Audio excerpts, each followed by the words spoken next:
ओम नमः भगवते वासुदेवाय नमः। दक्षिणी राजस्थान प्रादेशिक माहेश्वरी महिला संगठन, जिला एवं नगर माहेश्वरी महिला संगठन भीलवाड़ा की ओर से आप सभी को सादर जय श्री कृष्ण।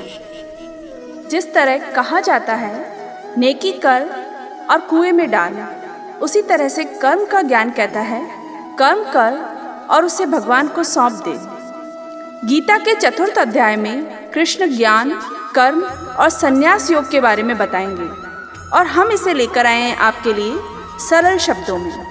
ओम श्री परमात्मने नमः। श्री भगवान उवाच इमं विवस्वते योगं प्रोक्तवानः मव्ययं विवस्वान् मनवे प्रावः मनुरिक्ष्वा कवे ब्रवीत। श्री भगवान बोले, मैंने इस अविनाशी योग को सूर्य से कहा था, सूर्य ने अपने पुत्र वैवस्वत मनु से कहा और मनु ने अपने पुत्र राजा इक्ष्वाकु से कहा। कृष्ण एक योगी हैं, सृष्टि के आदि और अंत, वे हमेशा थे और रहेंगे। आखिर कहाँ से आया ये योग? भगवान श्री कृष्ण उसी की जानकारी दे रहे हैं। एवं परंपरा प्राप्तम मिमम राजर्षयो विदु स काले नेह महता योगो नष्ट परंतप। हे परंतप अर्जुन, परंपरा चलती रही और इस योग को राज ऋषियों ने जाना, किंतु उसके बाद वह योग बहुत काल से इस पृथ्वी लोक में लुप्त प्राय हो गया।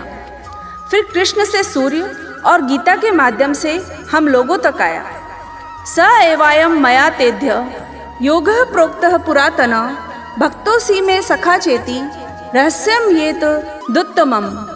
तू मेरा भक्त और प्रिय सखा है, इसलिए यह पुरातन योग आज मैंने तुझको कहा है, क्योंकि यह बड़ा ही उत्तम रहस्य है, अर्थात गुप्त रखने योग्य विषय है। खजाने को खुले में नहीं रखा जाता और हर किसी को बताया भी नहीं जाता। कृष्ण कह रहे हैं, इतने बड़े ज्ञान का सम्मान हो, इसे सामान्य विद्या ना समझी जाए, इसलिए मेरे प्रिय मित्र एवं सखा तुम हो, इसलिए मैं तुम्हें ये ज्ञान दे रहा हूँ। अर्जुन उवाच अपरम भवतो जन्म परम जन्म विवस्वतः कथमेतद् विजानीयाम त्वमादौ प्रोक्तवानिति। अर्जुन बोले, आपका जन्म तो अभी हाल का है और सूर्य का जन्म बहुत पुराना अर्थात कल्प के आदि में हो चुका था, तब मैं इस बात को कैसे समझूं कि आप ही ने कल्प में आदि में सूर्य से यह योग कहा था? अर्जुन आम इंसान की तरह पूछ रहे हैं, आपका जन्म तो अभी हुआ है, फिर कैसे समझूं कि यह ज्ञान आपने सूर्य को दिया था? यहाँ अर्जुन संदेह नहीं कर रहे, वो समझना चाह रहे हैं जो हुआ कैसे हुआ। श्री भगवान उवाच बहुनि मे व्यतीतानि जन्मानि तव चार्जुन तान्यहं वेद सर्वाणि न त्वं वेत्थ परंतप। श्री भगवान बोले, हे परंतप अर्जुन, मेरे और तेरे बहुत से जन्म हो चुके हैं, उन सबको तू नहीं जानता, किंतु मैं जानता हूँ। भक्त सब कुछ नहीं जानते पर भगवान सब जानते हैं, अर्थात कृष्ण कह रहे हैं उन्हें साधारण जन्म लेने वाला ना समझें। अजोपि सन नव्यात्मा भूतानामीश्वरोपि सन प्रकृतिम स्वमधिष्ठाय संभवामि म्यात्म मायया। कृष्ण अपने रूप, अपने अस्तित्व को समझाते हुए कह रहे हैं, मैं अजन्मा और अविनाशी स्वरूप होते हुए भी तथा समस्त प्राणियों का ईश्वर होते हुए भी अपनी प्रकृति को अधीन करके अपनी योग माया से प्रकट होता हूँ। जिसका जन्म होता है उसकी मृत्यु निश्चित है। तो फिर अर्जुन जिन्हें देख रहे हैं वे कौन हैं? क्योंकि वे तो कभी जन्मे ही नहीं। ये थी कृष्ण की योग माया। वे अपनी योग माया से मनुष्यों की तरह आए और सामान्य व्यक्ति की तरह यह ज्ञान भक्ति के आयाम स्थापित किए। यदा यदा हि धर्मस्य ग्लानिर्भवति भारत अभ्युत्थानम् अधर्मस्य तदात्मानं सृजाम्यहम्। कृष्ण कहते हैं, हे भारत, जब जब धर्म की हानि और अधर्म की वृद्धि होती है तब तब ही मैं अपने रूप को रचता हूँ, अर्थात साकार रूप से लोगों के सम्मुख प्रकट होता हूँ। हर काल में धर्म का नाश होता है, अधर्म बढ़ता है और तब तब किसी न किसी की आवश्यकता होती है जो आए और सब कुछ ठीक करे। जब जब धर्म खतरे में आता है तब तब कृष्ण अपना एक रूप रचते हैं और हमारे बीच में प्रकट होते हैं और इसी प्रकट होने को ही अवतार कहते हैं। हर युग में हमें एक अवतार की कथा मिलेगी जो धर्म की स्थापना के लिए धरती पर जन्म लेते हैं। परित्राणाय साधूनां विनाशाय च दुष्कृतां धर्म संस्थापनार्थाय संभवामि युगे युगे। धर्म को फिर से स्थापित करने के लिए कृष्ण हर युग में जन्म लेते हैं, क्योंकि ये धर्म की स्थापना साधु पुरुषों का उद्धार करने के लिए, पाप कर्म करने वालों का विनाश करने के लिए और धर्म की अच्छी तरह से स्थापना करने के लिए मैं युग युग में प्रकट हुआ करता हूँ। जन्म कर्म चमे दिव्यम एवं यो वेत्ति तत्वतः त्यक्त्वा देहम पुनर्जन्म नेति मामेति सोऽर्जुन। कृष्ण कहते हैं, हे अर्जुन, मेरे जन्म और कर्म दिव्य अर्थात निर्मल और अलौकिक हैं। इस प्रकार जो मनुष्य तत्व से जान लेता है वह शरीर को त्याग कर फिर जन्म को प्राप्त नहीं होता, किंतु मुझे ही प्राप्त होता है।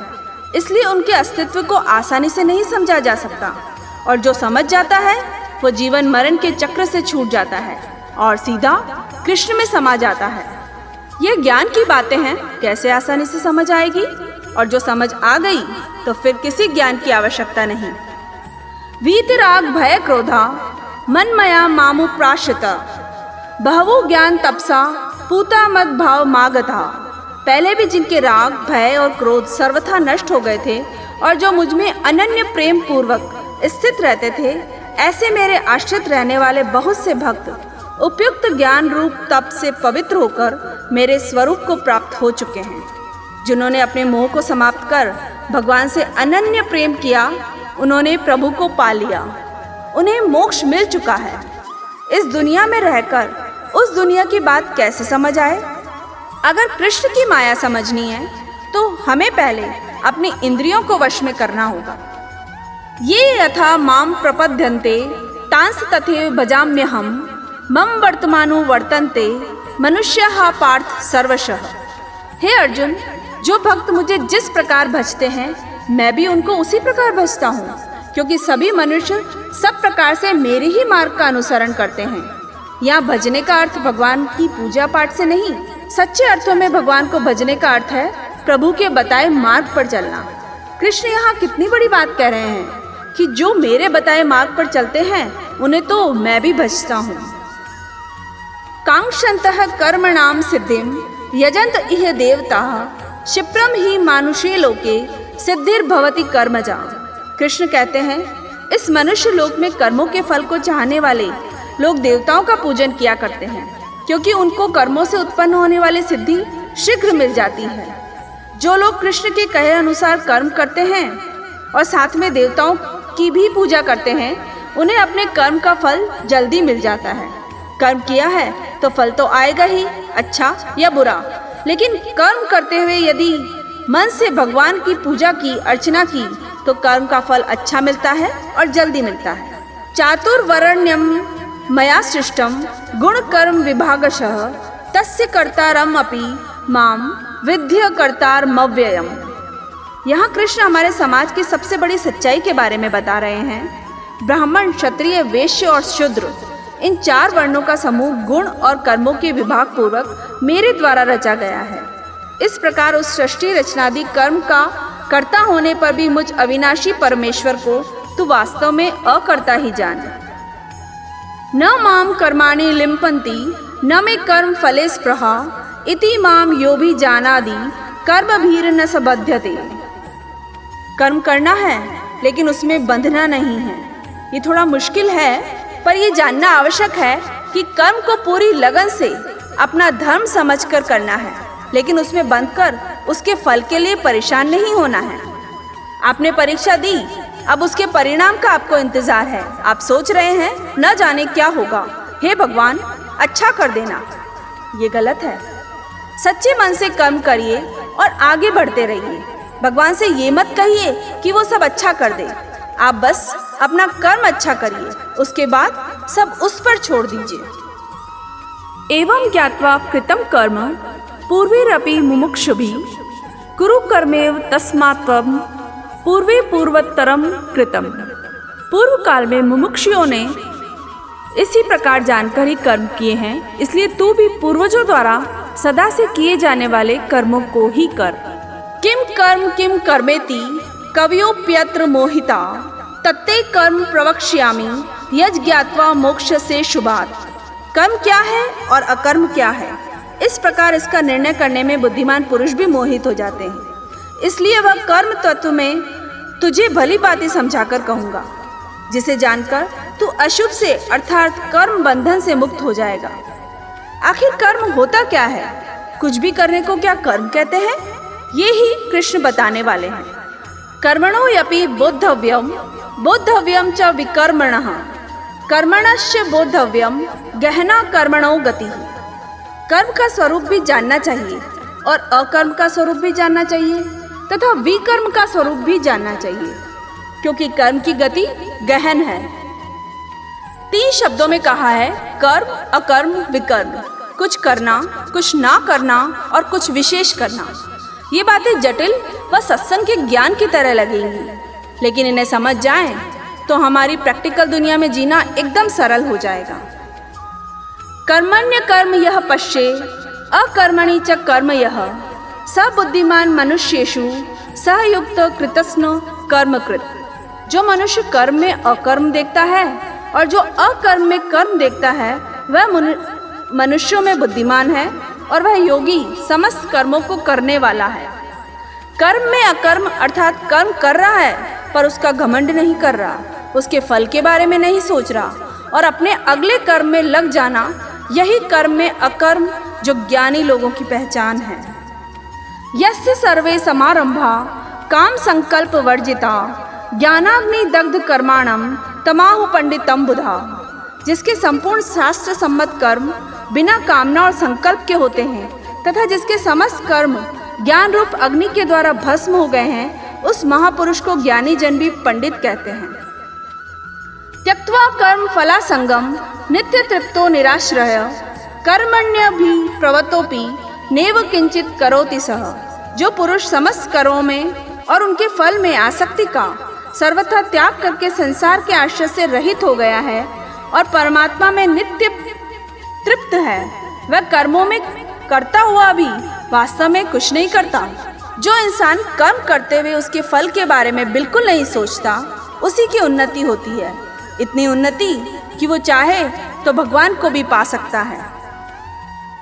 निराशीर यत् चित्तात्मा त्यक्त सर्व परिग्रह शारीरम केवलम कर्म कुर्वन् नाप्नोति किल विषम। इस श्लोक में कृष्ण योग अवस्था के बारे में बता रहे हैं, जिसका अंतःकरण और इंद्रियों के सहित शरीर जीता हुआ है, जिसने समस्त भोगों की सामग्री का परित्याग कर दिया है। ऐसा आशा रहित पुरुष केवल शरीर संबंधी कर्म करता हुआ भी पापों को नहीं प्राप्त होता।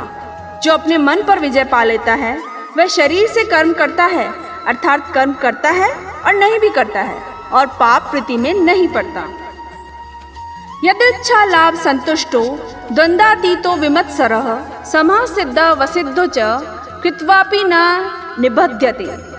जो बिना इच्छा के अपने आप प्राप्त हुए फल में सदा संतुष्ट रहता है, जिसमें ईर्ष्या का सर्वथा अभाव हो गया है, जो हर्ष शोक आदि द्वंद्वों से सर्वथा अतीत हो गया है, ऐसा सिद्धि और असिद्धि में बराबर रहने वाला कर्मयोगी कर्म करता हुआ भी उनसे नहीं बनता। जो हार जीत सुख दुख में एक जैसा महसूस करता है, वही असली कर्मयोगी है। गत संगस्य मुक्तस्य ज्ञानावस्थित चेतसः यज्ञायाचरतः कर्म समग्रम प्रविलीयते। कर्मयोगी जिसकी आसक्ति सर्वथा नष्ट हो गई है, जो देहाभिमान और ममता से रहित हो गया है, जिसका चित्त निरंतर परमात्मा के ज्ञान में स्थित रहता है, ऐसा केवल यज्ञ संपादन के लिए कर्म करने वाले मनुष्य के संपूर्ण कर्म भली भांति विलीन हो जाते हैं। ऐसा करना आसान नहीं है, पर ऐसा भी नहीं है कि यह असंभव है। कई लोग अब तक कर्मयोगी बन चुके हैं। ब्रह्मार्पणम ब्रह्म हवीर ब्रह्माग्नो ब्रह्मणा हुतम ब्रह्मेव तेन गंतव्यम ब्रह्म कर्म समाधिना। कृष्ण कहते हैं, जिसे यज्ञ में अर्पण किया जाए वो ब्रह्म है और हवन किए जाने वाला द्रव्य भी ब्रह्म है, तथा ब्रह्मरूप कर्ता के द्वारा ब्रह्मरूप अग्नि में आहुति देना भी ब्रह्म है। उस ब्रह्म कर्म में स्थित रहने वाले योगी द्वारा प्राप्त किए जाने अयोग्य फल भी ब्रह्म ही है। देवमेवा परे यज्ञम योगिनः पर्युपासते ब्रह्माग्ना वपरे यज्ञम यज्ञ नेवोपजुवती। दूसरे योगीजन देवताओं के पूजन रूप यज्ञ को ही भली भांति अनुष्ठान किया करते हैं और अन्य योगीजन ब्रह्म परमात्मा रूप अग्नि में अभेद दर्शन रूप यज्ञ के द्वारा आत्म रूप यज्ञ का हवन किया करते हैं। चाहे आप राम, कृष्ण, दुर्गा, शिव या अपने अभिष्ट को याद करके यज्ञ करें या फिर ब्रह्म को सबसे बड़ा सत्य मानकर कर्म करें, कोई फर्क नहीं पड़ता। बस ये ध्यान रखना है अपना कर्म भी एक यज्ञ ही है। श्रोत्रादीन इंद्रियाण्य संयमाग्निषु जुवति, शब्दादीन विषयानन्य इंद्रियाग्निषु जुवति। अन्य योगीजन श्रोत्र आदि समस्त इंद्रियों को संयम रूप अग्नियों में हवन किया करते हैं और दूसरे योगी लोग शब्दादि समस्त विषयों को इंद्रियों रूप अग्नियों में हवन किया करते हैं। आग में कुछ भी डालो भस्म हो जाता है। संयम को भी कृष्ण अग्नि बता रहे हैं। जो योगी होते हुए हैं वे अपने संयम की अग्नि में अपनी इंद्रियों को यानी अपनी इच्छाओं को डालकर भस्म कर देते हैं और जो अज्ञानी होते हैं वो इसका ठीक उल्टा करते हैं, यानी इन इंद्रियों में वे अपना सब कुछ भस्म कर देते हैं। किसी ने कुछ कहा, क्रोध आ गया, किसी की वस्तु से ईर्ष्या हुई, बस इसी तरह की बातों में नादान लोग स्वयं को जला डालते हैं। सर्वाणींद्रिय कर्माणि प्राण कर्माणि चापरे आत्म संयम योगाग्नो जुहति ज्ञान दीपिते। अपनी इंद्रियां अंतःकरण को वश में करने का सबसे बड़ा तरीका है ज्ञान। ज्ञान में ही योगी लोग अपने मन को नियंत्रण में लाते हैं। जब भी कोई बुरा विचार आता है उस समय उनका ज्ञान ही उन्हें बताता है कि उनका लक्ष्य क्या है। द्रव्य यज्ञास तपो यज्ञा योग यज्ञास तथा परे स्वाध्याय ज्ञान यज्ञाशु च यतः संशिता व्रता। हर किसी का युद्ध अलग है, अतः हर किसी का कर्म भी अलग है। यही बात कृष्ण समझा रहे हैं। कई पुरुष द्रव्य संबंधी यज्ञ करने वाले हैं, कितने ही तपस्या रूप यज्ञ करने वाले हैं तथा दूसरे कितने ही योग रूप यज्ञ करने वाले हैं। कितने ही अहिंसादि तीक्ष्ण व्रतों से युक्त यत्नशील पुरुष स्वाध्याय रूप ज्ञान यज्ञ करने वाले हैं। कोई पूजा अर्चना करता है, कोई तप, कोई योग। आपको अपना मार्ग स्वयं पहचानना है। अपाने जुवति प्राणम प्राणे पानम तथा परे प्राणापान गति रुद्ध्वा प्राणायाम परायणा अपरे नियताहारा प्राणान प्राणेषु जुवति। सर्वे पेते यज्ञ विदो यज्ञ शपित कल्मषा। इस श्लोक में कृष्ण प्राणायाम से जुड़े आयाम बता रहे हैं। कितने ही योगीजन अपान वायु में प्राण वायु का हवन करते हैं, वैसे ही अन्य योगीजन प्राण वायु में अपान वायु को हवन करते हैं तथा अन्य कितने ही नियमित आहार करने वाले प्राणायाम पारायण पुरुष प्राण और अपान की गति को रोककर प्राणों को प्राणों में ही हवन किया करते हैं। ये सभी साधक यज्ञों द्वारा पापों को नाश कर देने वाले और यज्ञों को जानने वाले हैं। प्राण का अर्थ है सांस अंदर खींचना, अपान का अर्थ है सांस छोड़ना। कौन कितना पहुंचा हुआ योगी है उसकी अलग अलग अवस्था होती है, परंतु संयोगी अपने सांसों के आने जाने पर पूरा नियंत्रण रखते हैं। प्राणायाम में हम अपने पर संयम रखने में सफल होते हैं और यही बात कृष्ण हमें बता रहे हैं। यज्ञ शिष्टामृत भुजो यान्ते ब्रह्म सनातनम नायम लोकोस्त्य यज्ञस्य कुंतोन्यः कुरु सत्तम। यज्ञ की महिमा का बखान करते हुए कृष्ण कहते हैं, हे कुरुश्रेष्ठ अर्जुन, यज्ञ से बचे हुए अमृत का अनुभव करने वाले योगीजन सनातन पर ब्रह्म परमात्मा को प्राप्त होते हैं और यज्ञ न करने वाले पुरुष के लिए यह मनुष्य लोक भी सुखदायक नहीं है। फिर परलोक कैसे सुखदायक हो सकता है? यज्ञ करने के बाद जो बचता है उसे कृष्ण अमृत बता रहे हैं और यही अमृत सीधे भगवान तक ले जाता है। हम यज्ञ को कर्म ही समझ सकते हैं। कर्म के बाद जो भी उसका फल प्राप्त हो उसे भगवान का आशीर्वाद समझकर उससे संतुष्ट होकर अपने अगले कर्म में लग जाना चाहिए। एवं बहुविद्या यज्ञा वितता ब्रह्मणो मुखे कर्मजान विद्धि तान सर्वा नेवं ज्ञात्वा विमोक्ष्यसे। कृष्ण आगे कहते हैं, इस प्रकार और भी बहुत तरह के यज्ञ वेद की वाणी में विस्तार से कहे गए हैं। उन सबको तू मन, इंद्रिय और शरीर क्रिया द्वारा संपन्न होने वाले जान। इस प्रकार तत्व से जानकर उनके अनुष्ठान द्वारा तू कर्म बंधन से सर्वथा मुक्त हो जाएगा। श्रेयान् द्रव्यमयाद् यज्ञास् ज्ञान यज्ञ परंतप सर्वं कर्माखिलम पार्थ ज्ञाने परिसमाप्यते।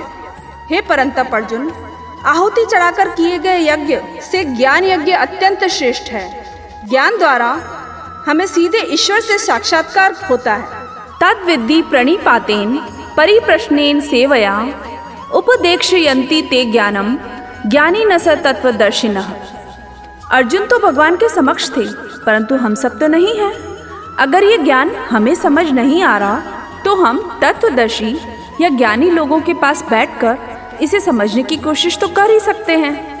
प्रभु कहते हैं, उनको भली भांति दंडवत प्रणाम करने से, उनकी सेवा करने से और कपट छोड़कर सरलता पूर्वक प्रश्न करने से वे परमात्म तत्व को भली भांति जानने वाले ज्ञानी महात्मा तुझे इस तत्व ज्ञान का उपदेश देंगे। यज ज्ञात्वा न पुनर्मोहम एवं यास्यसि पांडव येन भूतान्य शेषेण द्रक्ष्यस्यात् मन्यथो मयि। हे अर्जुन, क्यों आए हैं हम इस संसार में? यही जानना है ज्ञानियों के पास बैठकर, जिसको जानकर फिर तू इस प्रकार मोह को नहीं प्राप्त होगा। तथा हे अर्जुन, जिस ज्ञान के द्वारा तू संपूर्ण भूतों को निःशेष भाव से पहले अपने में और पीछे मुझ सच्चिदानंद परमात्मा में देखेगा। अपि चेदसि पापेभ्यः सर्वेभ्यः पापकृतं सर्वं ज्ञान प्लेवेनेव वर्जिनं संतरिष्यति। यदि तू अन्य सब पापियों से भी अधिक पाप करने वाला है तो भी तू ज्ञान रूप नौका द्वारा निस्संदेह संपूर्ण पाप समुद्र से भली भांति तर जाएगा। कृष्ण समझा रहे हैं कि आप इस भ्रम में मत रहिए कि हम बहुत बड़े पापी हैं तो हम ज्ञान हासिल नहीं कर सकते। हर कोई कर सकता है। भगवान को जानने की सच्चे हृदय से इच्छा होनी चाहिए, तो फिर कोई देर नहीं। यथे धांसी समिद्धोग्निर भस्मसात् कुरुतेर्जुन ज्ञानाग्नि सर्व कर्माणि भस्मसात् कुरुते तथा। क्योंकि हे अर्जुन, जैसे प्रज्वलित अग्नि ईंधनों को भस्ममय कर देती है, वैसे ही ज्ञान रूप अग्नि संपूर्ण कर्मों को भस्ममय कर देती है।